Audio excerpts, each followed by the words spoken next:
نے سید عبداللہ شاہ مدر صاحب نے جو یہ اپڈیٹ بتلائی ہے، ذرا آپ حضرات سماعت کیجیے۔ بسم اللہ الرحمن الرحیم، بسم اللہ مجرہا و مرساہا ان ربی لغفور الرحیم۔ بالآخر وہ مرحلہ آ گیا جس مرحلے کا ہمیں انتظار تھا۔ آج ہماری ایگزٹ کی مہر لگ گئی اور ہم اب تیونس کا ساحل چھوڑ چکے ہیں۔ ہم اس وقت بین الاقوامی پانیوں میں ہیں۔ ہماری طرف سے تمام اہلیان پاکستان کو، تمام اہلیان کشمیر کو سلام عرض ہے۔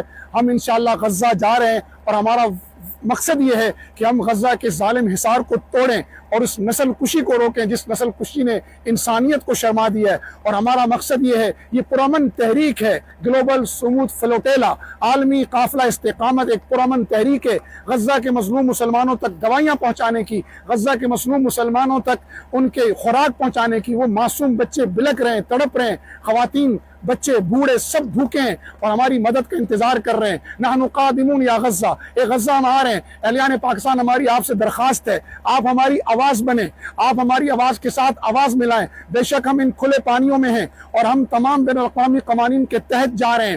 آپ آواز اٹھائیں کہ اس قافلے کو کوئی بھی نہ روکے اور یہ قافلہ جو امداد لے کے جا رہا ہے وہ امداد غزہ کے مظلومین تک پہنچے۔ آپ ہماری آواز بنیں۔ بے شک آپ اپنے گھروں میں ہیں، آپ کا جس بھی طبقہ زندگی سے تعلق ہے، آپ سب کچھ بھول بھال کر ہم پاکستان کی قابل فخر نمائندگی کر رہے ہیں۔ الحمدللہ آپ ہماری وہاں نمائندگی کریں۔